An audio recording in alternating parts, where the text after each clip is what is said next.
Hi, my name is Reginald Andre, and I am a cybersecurity expert in Miami, Florida.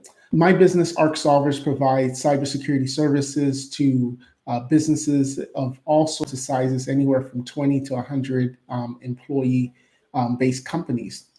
The reason for my video today is because I wanted to do a video that kind of just talked to business owners because the other day I was at one of our customers' locations and it's a manufacturing firm, so it was a warehouse. And as I was talking with my customer and I was getting, ready to talk to them, I just like saw like, oh my gosh, like the last thing my customer wants to talk about and wants to hear is cybersecurity. I mean, they're trying to run their business. This guy had forklifts going back and forth. He had vendors coming in to drop off packages, and then the other side of the warehouse, there was people exporting things. And I was like, man, this guy is just busy just trying to run his 40, 50 person company. And the last thing that he's probably even worrying about is being cyber attacked and his business just going away just like that because of one mistake or something that he essentially overlooked. So my video today is to talk about the 10 top things that a business in any level, you could be a business with 5 employees or a business with 100 employees. And just depending on your level, it's just depending on how extreme you have to go. But I wanted to create a video and more of a tutorial video on what you can do now for your business that you can go tomorrow and implement yourself or hire an IT company to implement. Or if you already have an IT company, make sure that they're doing these top 10 things. So everything that I do in my video is not to pay. I'm not asking for you to call my company, although that would be nice. But it's all free. It's all to give back to the community. So only thing I do ask for you to do is if you like this video, please like, subscribe, and share it. This is why I'm doing this. There's no offer where affiliate link or anything like that. So I greatly appreciate it. So let's get to the list of the top 10 things that you as a small business owner should be doing for your business to make sure that you are not hacked no matter what your level is.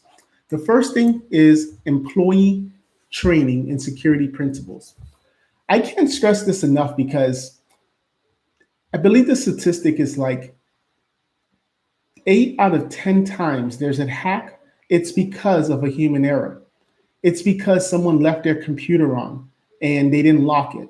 It's because someone used the password somewhere else and the hackers were able to get in because the employee reused the password in so many different places. It's because an employee clicked on an email and that email then downloaded a virus on the computer that then created the ransomware.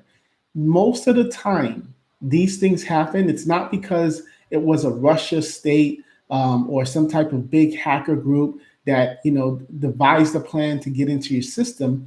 It was just that it was a human error that allowed the hackers to come in. That's usually how it happens.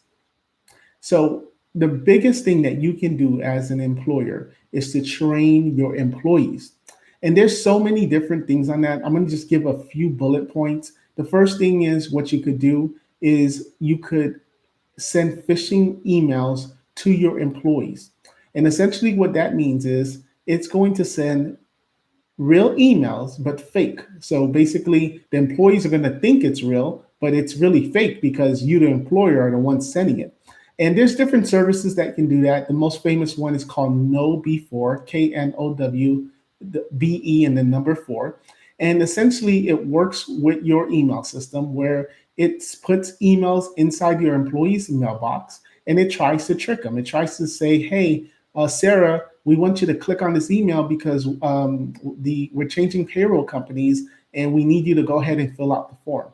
And the whole idea is to educate the employees by attempting to trick them and trying to get them to click on stuff. They send them very convincing emails.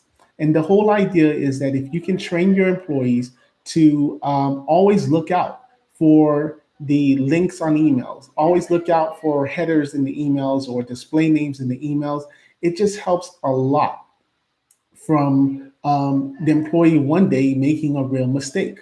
So that is something certainly that you should consider. Another thing with employee training is that if you have monthly meetings with your staff, or you send out some type of monthly internal communication or team meetings, huddles, however your company is structured, highly recommend that once a month you talk cyber to your team. You bring up a topic. For example, when an employee leaves for the day, they should sign out of their computer or lock their computer. Windows L allows you to lock your computer, so that way when someone leaves, there is basically no easy way for someone to get into their computer. There's been many cases where you've had situations where, because the computer was not locked and a hacker was able to get in, he essentially was able to move the mouse back and forth and navigate through the computer. Now, of course, hackers have more sophisticated ways, but again, we're just talking some basic things that you as an employer should be talking to your employees about. If they step out to go to the bathroom, and especially if they're in a department like accounting or engineering or something that is sensitive, they should never leave their computer without locking it. And you as an employer should even put a policy in your screensaver that says after 15 minutes of idle time on the computer, if no one's using it, go ahead and put the screensaver on. So again, training your employees and always talking about cyber. Cyber should be something that they know all the different categories about, and they're very up to it, because if it's out of sight, it's out of mind. And the moment they're not thinking about, is someone trying to trick me? The other day, I went to a customer and he showed me an email where he thought it's a mortgage office, and he thought that it was one of his clients sending him an email. And because we trained him on what to look for, he was able to not transfer about $30,000 to this client, because the client's email got hacked, and they were now emailing this person back and forth trying to have my client send them money. So the next thing that we're going to talk about is protecting the information, computers, and network. So I kind of touched about this already, having policies such as screensavers, but let's even go to the basics. Let's talk about antivirus. Should you have antivirus on your computer?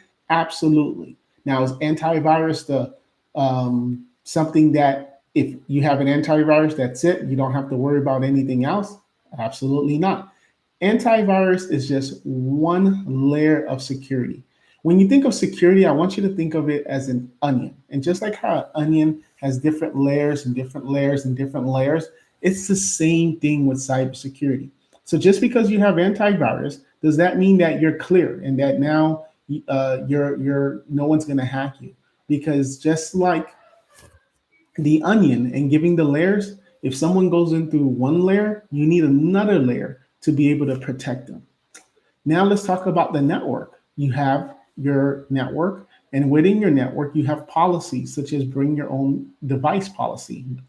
So especially with COVID happening and people working from home, there's been a lot of instances where companies allow their employees to use their personal computers to be able to work from home.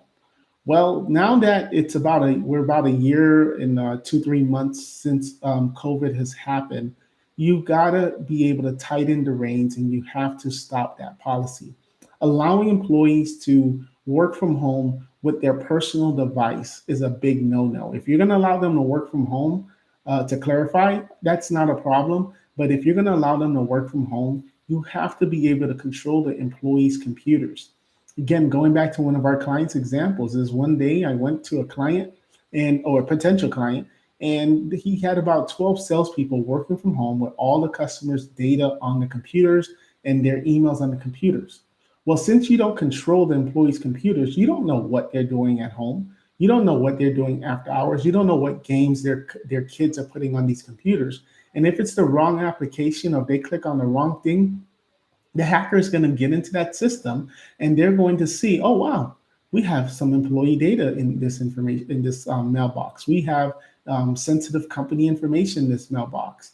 And here you are in your office. You've secured your network. You've secured the computers at your office, but then you essentially you secured the front door, but then you forgot to lock the back door, and now all the hacker did was, okay, I can't go in through the main office. Well, they let their employees use their personal computers and working from home, so I'm just going to go in that way. So definitely, you want to be able to have policies in place that protects that.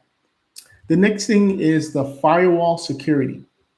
Now, a lot of times you're going to be hearing about firewall. You may even have your provider tell you, oh, yeah, we're going to provide you a firewall modem, or we're going to provide you a firewall. So, a firewall is essentially a way to keep hackers away, right? This is usually installed by after your provider provides you the modem, you want to put in a firewall. But there's different rules in a firewall. You can't just have a regular retail firewall that you found at Best Buy or Office Depot. You need a professional and commercial grade firewall because you have to have the ability to know when something is wrong.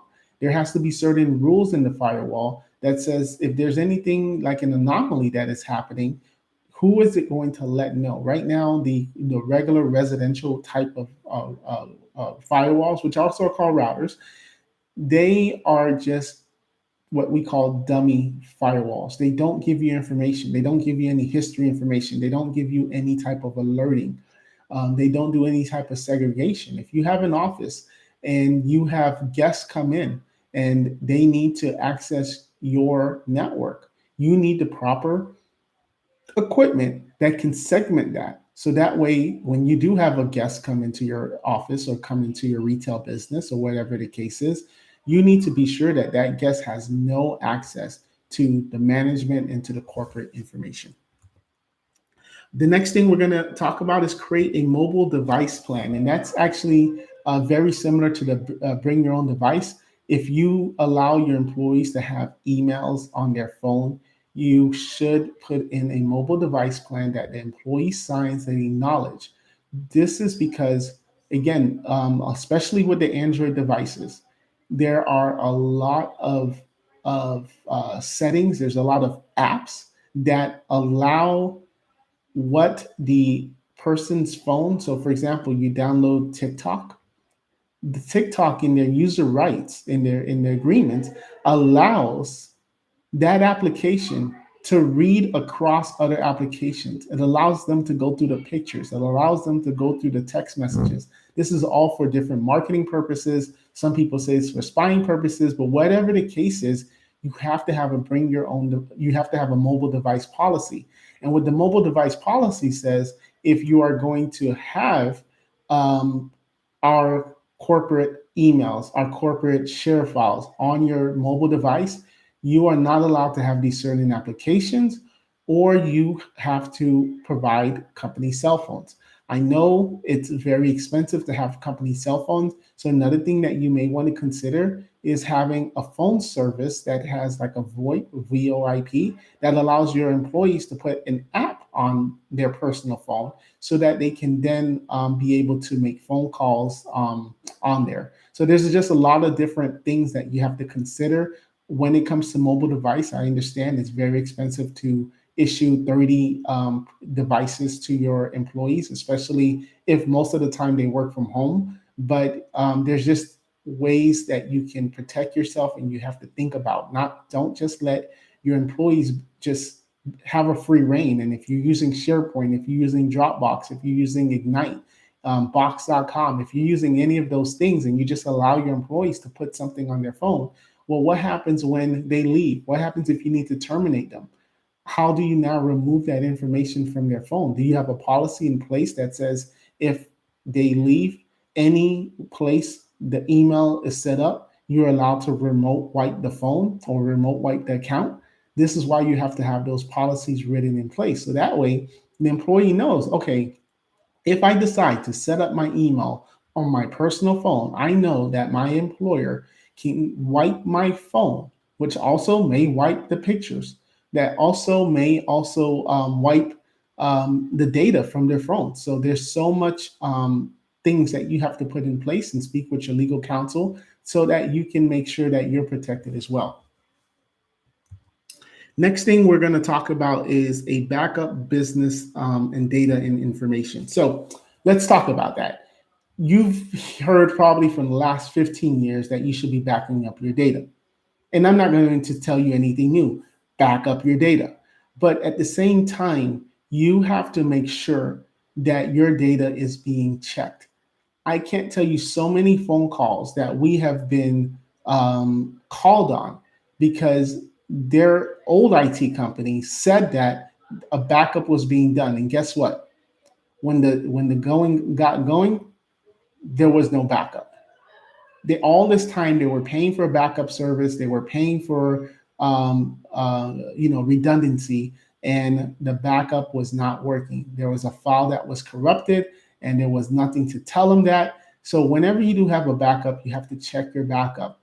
Now, how this relates to cyber criminals is because what the cyber hackers are now doing is that they're making it so that I believe it's about 6 months is the average amount of time a hacker is in your computer until you know they're in your computer. And the reason they're doing this is because they know that the backups don't last that long. Many times backups only last about 3 or 4 months. And then what happens is it rewrites itself because there's only so much space. Well, what the hackers do is they start to encrypt the data on the backup. And encrypt is just a non-technical word that means corrupt. So that means that you're not going to be able to open the files unless you pay them to uncorrupt it. Again, just trying to keep it simple for everyone.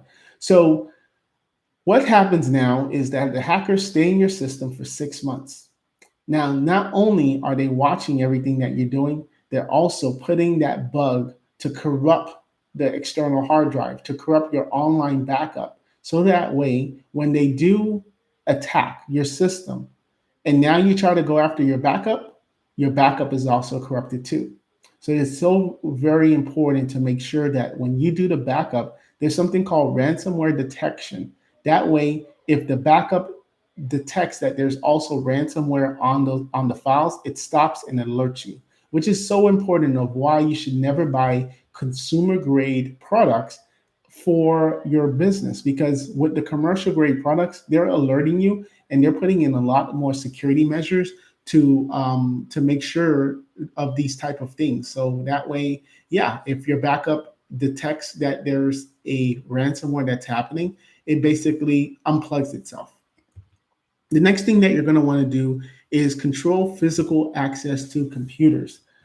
Oh my gosh, this is like again, it's so silly to say, but I've seen so many places when I go and they put their computers, and this is for like retail places or office places where they leave things open. For example, the USB port on your computer. Does your business really need the USB ports on the computer so that someone can take something like this, which is like a flash drive, and put it in? Or should that be blocked? Because a lot of times what hackers will do is they'll pay someone and they know the computers over there and they go into the business. I've even seen this at supermarkets where the computers are so accessible to the public, and then they take the flash drive, they plug it in, and then what happens is that's how the malware gets into the machine. Or an employee steps out from the front desk or steps out from, they go to a bathroom break or maybe at the end of the day, and now the computer's wide open. And you have housekeeping coming in at night. Housekeeping, they're trying to get some extra money. And what do? They plug in that flash drive, or maybe they take their phone and just start taking screenshots of what's on the screen. Or you can have an internal employee doing any of this. So that's why it's so important that you protect the physical access of the computer. I remember going to my dental office, and they had their server in the same, basically the same room as the break room. And I had asked for some water. They told me, oh, just go around. It's right here in our break room. And then here it is, their server and their network room and all the cables and things like that. I mean, they have to follow HIPAA. HIPAA is essentially a act that says you have to protect your patient's information. Well, how are you protecting your patient's information? If customers are allowed to go in the break room where the network closet is, and all they have to do is take a cable and plug it in, or they can access the server or whatever the case is. Like, I mean, there's so many horror stories that can go wrong with that. So that's why it is so important to, I mean, okay, fine. Let's just say you had no space in this dental office, then create a little closet, create a little rack with a key. So that way an employee or me, the patient, can't just go in and do something bad. And again, like I said, a lot of times when you're talking about cybersecurity and how hacks happen, yes, what you may hear in the news is this so sophisticated, Russian or Chinese system that got the US government. Okay, yeah, that's going to happen. But what I'm talking about is us small businesses, and how silly, and how, if you just do these steps that I'm talking about, will protect you so much better. And I like to give the analogy of how hackers. I don't know if you guys remember the club. So the club, for anybody that's probably younger than 25 years old, the club was a bar that you would put in your car. So the essentially what it would do is, if someone tried to steal your car, so here in the wheel, this bar would be covered, and that way when the bad guy tries to steal the car, he's not able to drive it. And cybersecurity is similar. When the hackers are looking around to see who they're going to break into their network, they're trying to see who doesn't have the door locked. They're trying to see who doesn't have the club. They're trying to see who doesn't have an alarm in their car. And as soon as they see the club, or they see that there's some type of tamper proof on the window or anything like that, they're going to go to the weakest link. And that's really what we're trying to do, is to have, because the hackers are going to hack. Someone's going to leave their stuff vulnerable. But if you can be one step ahead of your neighbor and be protected, let them go to your neighbor then. Next item we're going to be talking about is secure the Wi-Fi network. And I sort of touched on that, but just to go a little deeper, is never give your guests or anybody you don't know, you don't trust, access to your network. If someone comes into your office and they need to be able to surf the internet on their phone, or surf the internet on their laptop, if you have a coffee shop or whatever the case is, you have to separate your network. You don't necessarily need to have two separate internet connections, because that can get costly, but you definitely have to have the ability to be able to give them a guest network. And that's not just calling the Wi-Fi a guest network, but that's literally having a network where, if the bad guy is on this side of the lane, because you secured the network so good, he can't go on the other side of the lane.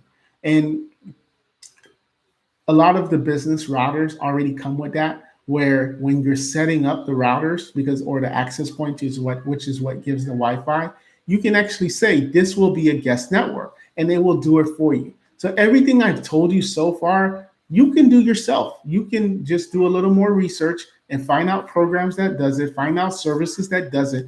But you, as a small business owner, need to take charge, because hackers are coming after you. Next item we're going to talk about is payment cards and your customers' information. Now, depending on your business, you may not necessarily take credit cards. Of course, you take payments, but maybe not payments as a consumer, where consumers come in to put in a credit card. And also, depending on your business, maybe you get wires. Whatever the case is, your business relies on money. And you need to think about, how are customers paying you, and how are you paying customers? One example I can give you is a business where they're a collection service, and they, as a collection service, collect credit cards. They collect ACH information. And I was amazed when I saw that all over this person's computer, there was sticky pads. And the sticky pads was basically the customer's credit cards. And also all over their computer, like actually in their computer digitally, there was little Word documents, and it had all of these people's credit cards.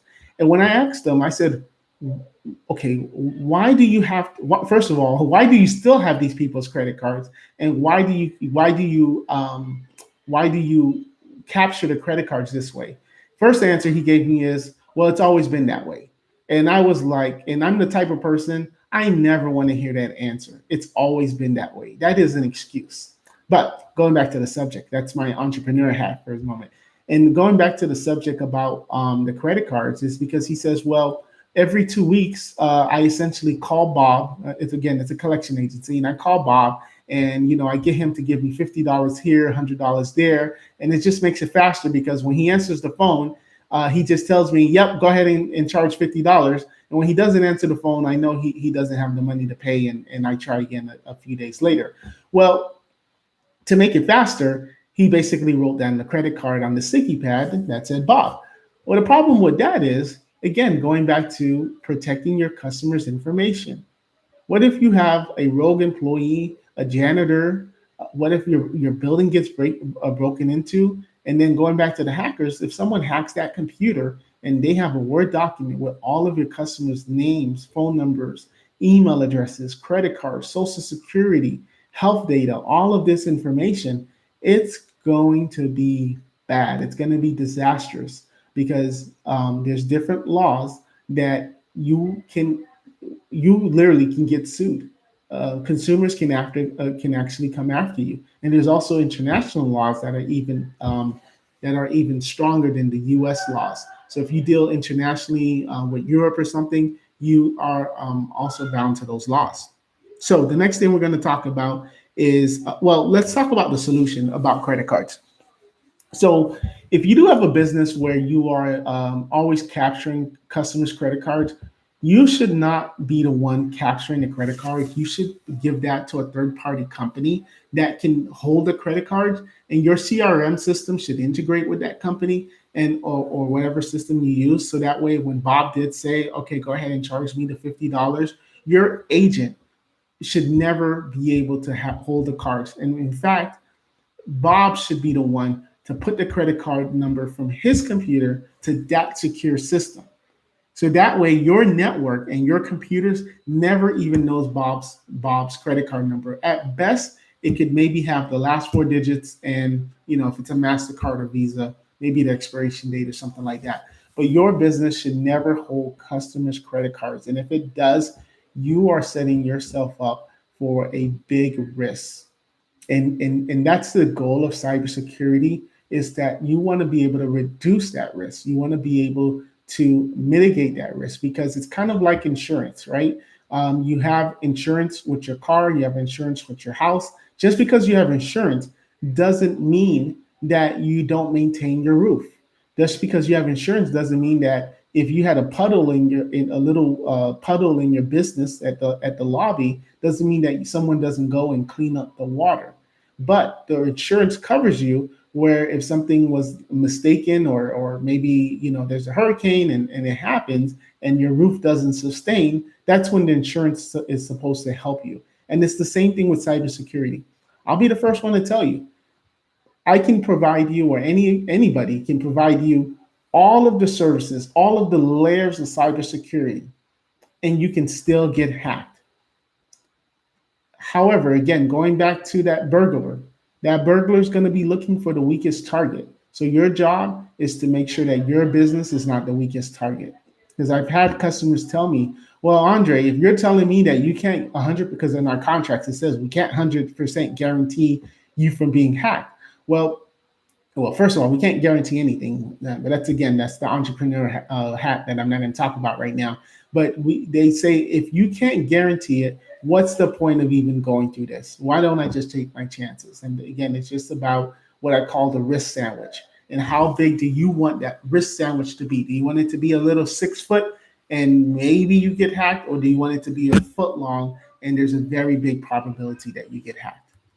So next item we're going to talk about, we're almost done. Thank you so much for staying through this. And if you just happen to start watching this, we are talking about I'm basically putting my perspective as a business owner because I am an entrepreneur first and then a tech person. And I was at one of my clients' locations and I could see all the movement and like how I just felt like, man, this guy doesn't really want to talk about cybersecurity today. He has so much stuff going on in his business. And I know in your business, be it it's a medical firm, a legal, manufacturer, construction, whatever it is. I know when you wake up in the morning, you're not thinking about technology. You're thinking about how are you going to maintain your business. So I felt that this video was needed for business owners that just wanted a very simple cybersecurity 101 on how to protect their business, how to make a kind of an audit just to see, is my IT company even doing any of this? And if they're not,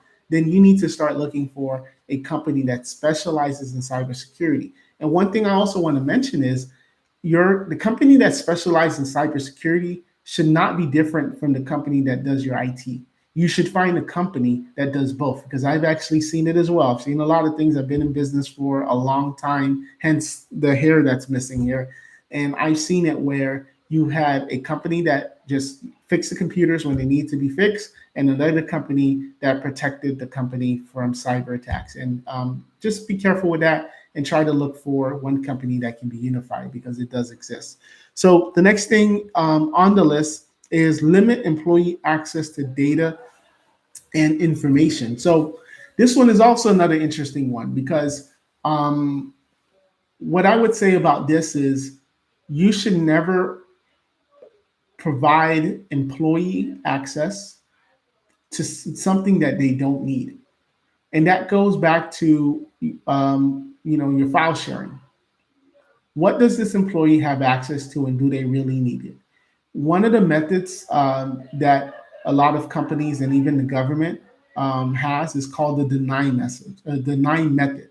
And what that is, the denying method is that you only allow exactly what the employee needs to work on. So I'm going to give you an example. You're a medical office and you have a front desk person, you have a billing person, and you have a marketing person. That marketing person should never, ever, ever, ever be able to access billing. Why?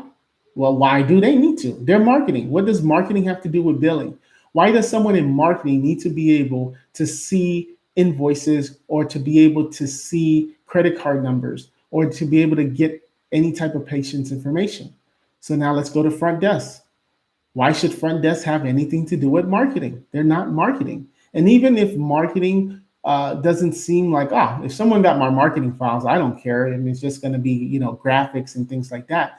But that's not the point, because you never know what this marketing person puts that you don't want your competitors to know. And essentially what you should just do is you should do what is called file permissions. So when you create folders, you create everything within departments, and then you put that this department accesses this and this department accesses that. And within those departments, you would have users, and users are your employees. And you can have senior level employees that can access the entire marketing folder because they deal with entire, marketing. But then you may have just a low level person. And when I say low level, I just mean like I don't mean it in a bad way. You can have a low level employee that is in marketing, and maybe all they do is they create the graphics, but they don't need to know the marketing plan. They just need to create the graphics, put it into the folder, et cetera, et cetera. So by creating this method that is called the D9 method, you are essentially minimizing your risk, because that way, if a hacker were to get into the marketing folder, because marketing cannot access billing, you basically stop the hacker from continuing, and all they got was the marketing. All right, so last one is employ a password and authentication policy. So by a show of hands, how many people have a password that is 1234556, or password 123, or something that is very, very similar to that? Right? I'm not going to raise my hand because I didn't do it, but I have a feeling you did. Yep, you. So if you're guilty, your employees are even more guiltier. If you have an easy password, frogman123 or something like that, That means your employees have an easier password. So what do? You do what is called a password management. And there's plenty of password management tools out there. The cool thing with the password management tool is that it allows you to securely manage the passwords for all of your accounts. I'm going to give you a perfect example. Office Depot, a banking, Amazon, your CRM system. Your employee has probably about 30 different passwords that they use in any given week. Give them a system that they can securely put their passwords in. And when they need them, they go to the secure vault and then they can just copy and paste the password. And there's other methods too, but again, we're going to keep it simple. But having your employees create an Excel spreadsheet with the passwords, and the Excel spreadsheet is called passwords, or a Word document with the passwords, and they email each other the passwords all the time whenever someone needs it, that is horrible. And when hackers break into your computers, you know what the first thing they're going to be doing? They're going to be looking for that Excel spreadsheet that's called passwords. They're going to be looking for that Word document that's called passwords. They're going to be going in the email and they're going to be searching for passwords. They're going to be searching for social security numbers. They're going to be searching for credit cards. Whatever your business does, whatever sensitive information that they have, that's what these hackers are going to do. And keep in mind, these hackers, yes, it is humans that initiate it, but these are programs.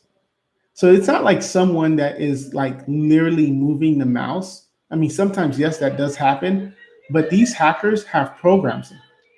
And then within 30 seconds, that program is installed, it's already collecting information. So that is why it's so important that you have a secure password management tool. All right, so authentication policy, I'm just going to grab some water. Sorry about that. This is a live, no editing. So last thing we're going to talk about is our authentication policy. And it kind of touched on it, but essentially, you want to also talk about with cyber threats. And although cyber threats is usually digital, you do have times where hackers do physically go into your building, into your office, and they can even go into your trash can. So what type of policies do you have that your employees have to follow when it comes to information? Shredders, as simple as it sounds, you make sure that anything that your employee is shredders, $30, right? $20.